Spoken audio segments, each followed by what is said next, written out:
Anyway, so hi,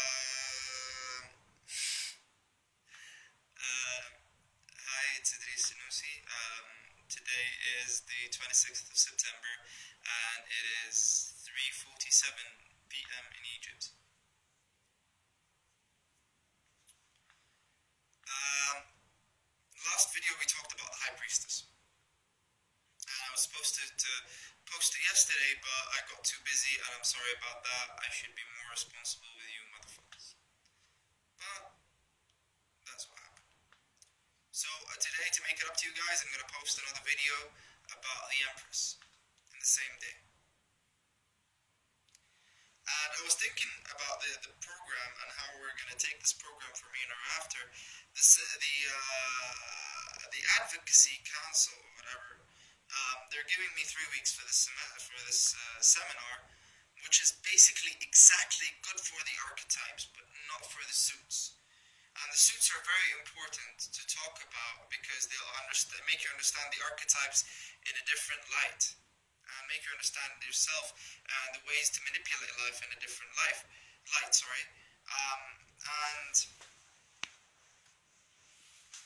hopefully, when I start working next semester, we're gonna go more in depth into the archetypes by doing joint rituals and working on the suits. But I can't really promise I'm gonna end up working on the suits this time.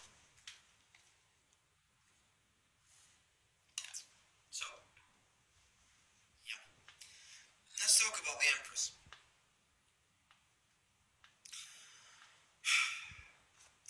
Card. See? Beautiful. She is really beautiful. Even the orchestra is beautiful. There's a lot to understand actually about the Empress from watching Cabaret, the movie. Um, just watch Liza Minnelli, and you'll understand a lot about the Empress, and you'll understand a lot about Babylon. And one of the Empress is the woman, the mother, and the woman exhibits many masks. You've got and I'm not going to cover the masks of the woman in this part because we can do that later on when we're working on the suits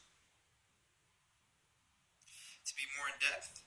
But now I want to leave you with something that will aid you in using divination. So when you come out of this exercise or this seminar, you will be better in divination, and you would be better in have higher self-awareness. So this was all introduction. Let's begin to the real thing. The Empress. The Empress is in Venus. I haven't been talking too much about Kabbalah because, as I said, I didn't say that before about Kabbalah.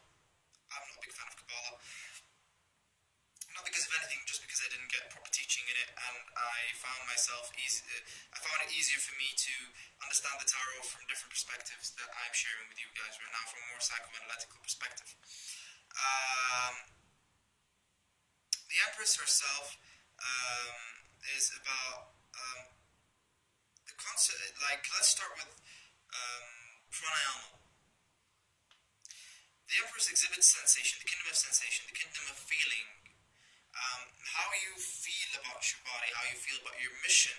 I don't mean the mission as something that's been written to you from up above. No. Down below, you're too slow. Anyway, I'm talking about what causes you to feel joy.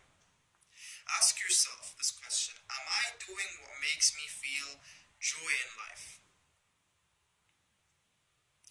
Am I studying the thing that I feel like I can be really good at? Those are very important questions to ask, and so scary, because most of the time we'll be lying to ourselves and bullshitting ourselves and telling ourselves that we're doing what we like to do just to please someone else. And it's that phase where the Empress makes you feel the sorrow. She doesn't make you feel the sorrow, it's just you feel sorry because you did not accomplish your true will as what you want to.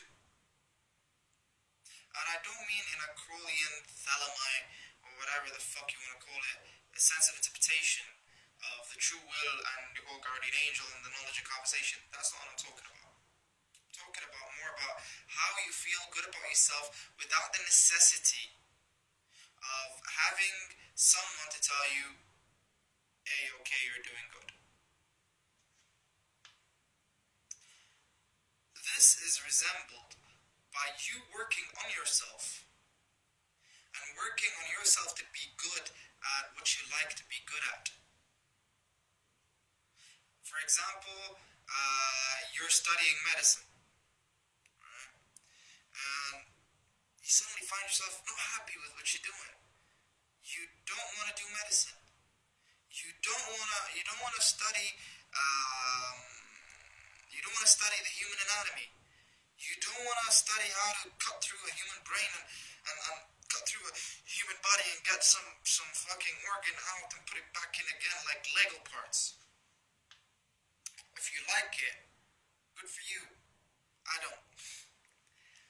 But the point is, figure out what you, and if you like something else, and your schedule, you make the schedule that you have based on the thing that you don't like being the bigger course than the bigger meal than the thing that you like, you end up feeling bad. It's like having a meal of like for example, someone who likes burgers. Okay, I know it's not a very good metaphor because at the end of the day, burgers are not the healthiest form of food. But for example, let's pretend that burgers are the healthiest kind of food. Okay, so you like burgers. Burgers taste amazing. The seasoning, the sauces is just fucking amazing. The taste, sensation, how you feel about it. But then again, you actually after you ate it, you remember that before you had this meal, you actually wanted to eat pizza. But you spend 10 minutes of your life on eating something and making yourself like it while the pizza place is just 10 minutes away. That's my point. The Empress is about nurturing the self. When you are born, the first thing that happens, or the second thing, whatever thing that happens, is that you start getting breastfed. And you unite with the boob. Yes, I said it, you unite with the boob. Actually, yes, you unite with your mom's breast. And it gives you security. It gives you a sense of feeling that you are not alone. And you unite with it.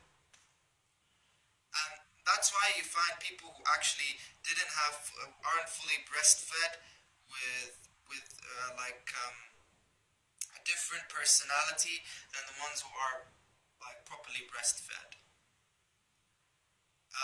And the kind of pains that these people go through are different than the kind of pains that these people go through. The kind of confidence that this guy portrays is different than the kind of confidence that this guy portrays. And so the Empress or the mother is about nourishment.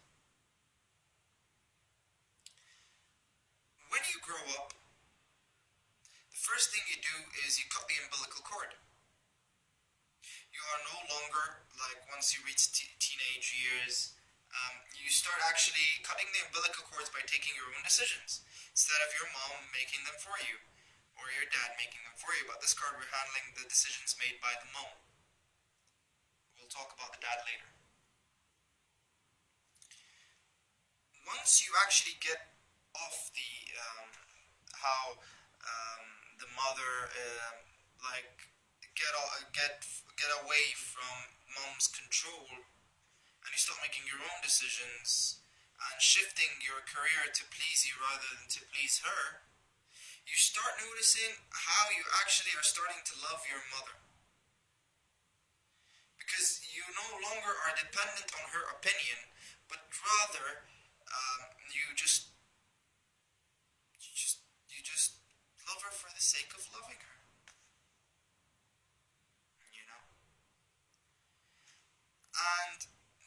Empress card represents the lover who is the mother. Like we've all been in relationships where we end up, like for example, my second girlfriend was actually my third girlfriend. Yes, I remember. I have a diary. Thank you very much. And I didn't have much girlfriends. The third girlfriend that I had was older than me by like I don't know, like 10 years older than me. And this was about seeking the mother in a lover. Of course, the relationship didn't last long because at the end of the day, I couldn't take from her what she couldn't give because I'm not her son. So when you the Empress is about the archetype within you that nurtures you. According to how you take care of yourself in regarding to in achieving your to accomplish what you want to accomplish on this life before you leave this earth. The more you're on that path, the more that will be an inner archetype. The more you're not, the more you're going to see that archetype.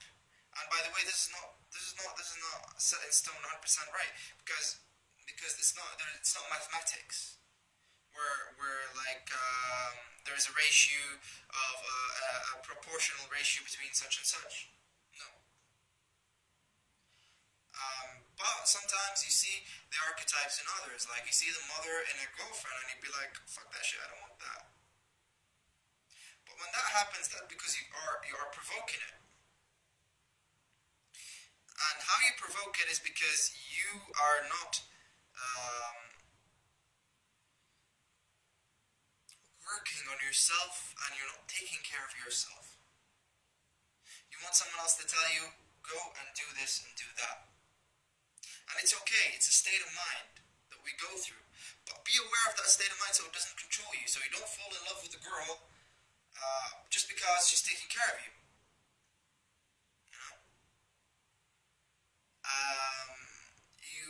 You actually, when you start working on yourself, you start developing standards. Now, why am I saying all of that? Because the Empress herself is about developing a certain state of mind that is nurturing for you and makes you more productive. One of the things she's about. She's about a lot of things. That's what I want to talk about in this video, about being more productive and allowing your maternal side, even if you're a guy, to actually nurture you. Instead of you going looking for another boob to suck on to make you feel like a man. Although we all I personally worship at the temple of the boob. But there is a difference between doing it for pleasure and being able to leave when you're done, and doing it for addiction and not being able to leave when you're done until someone leaves you. There's this thin line between attachment and love. You gotta know where you stand, and not to lie to yourself. So if you're standing in attachment, you can wake yourself up and go back to the thin line in between. And if you're in love, then you gotta go back to the thin line in between, so you do not lose yourself in that love. You actually are still yourself. You're still, remember when I talked about in The Magician about the intent and how the intent preserves your identity? Keep the intent up. Even when you start being in a relationship or finding that lover, you have certain intentions to accomplish in this relationship. If you don't, you're gonna feel sorry, and that's another thing.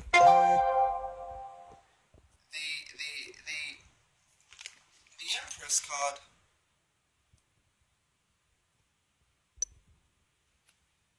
As you see,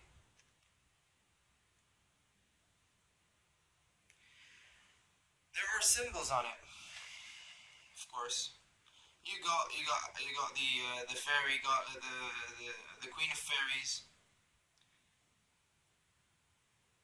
You got the fruits behind her, mainly um, mainly pomegranate. Now we remember the story about Hades and Persephone, how she ate the pomegranate to go back to Hades, to go to Hades. Think about that symbol. I'm not gonna say. Then you got one of her boobs showing off with the nectar of life coming out of it. You got the Venus symbol, and you got a little scarf covering her other boob, which is a sign of chastity. Now, I want you please to look at this card and to figure out the symbols on it, and tell me, what do you think? Tell me, do you see her sad or do you see her happy? Do you see her content or do you see her just wondering? There are stars next to her.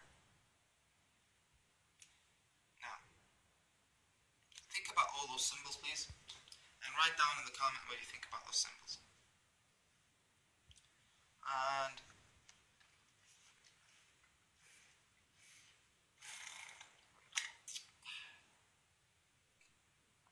I'll see you in the next video. Before I forget, homework. Yes. Other than the posts, I want you to practice pranayama. Go on YouTube and write down pranayama. If you don't find it, well, I'll tell you how you do it. Pranayama is about, fuck what it's about, just try it out and see what it does to you. You see those fingers? Yeah. Do that. You see this hand gesture? Cool beans. Do that.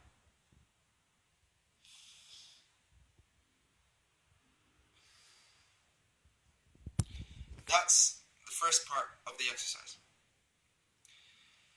You imagine right fills up left, left fills up right.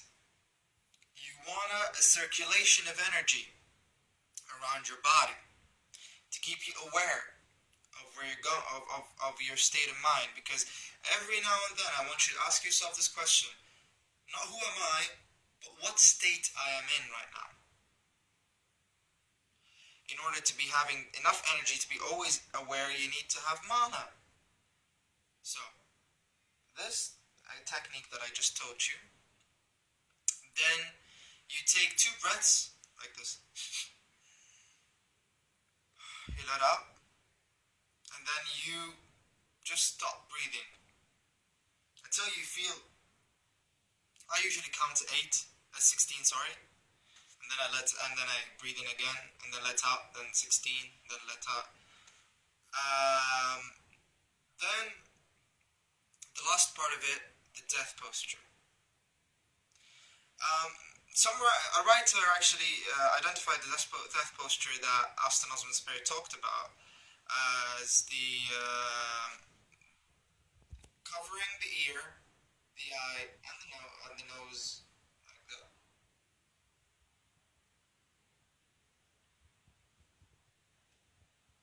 But with both sides, I'm holding the other camera with my other hand, so figure it out. All right, and you take a breath, and you fill up your whole body, and then you just let the breath in, and then you let it out, and then you do it again. Do it for 3 times. Don't do it too much, because this is really potent. This is a really potent breathing exercise. And if you feel any stomach pains, then your body is not ready for pranayama yet. It needs more time to actually adjust the emotions and sensations. So don't. If you can't do pranayama right now, don't do it. I cannot stress more. At some point I did a lot of pranayama, but that led me to a lot of pain. I had to stop, then I had to restart again. And it's okay, as long as you know where you're at. That's about it. See ya.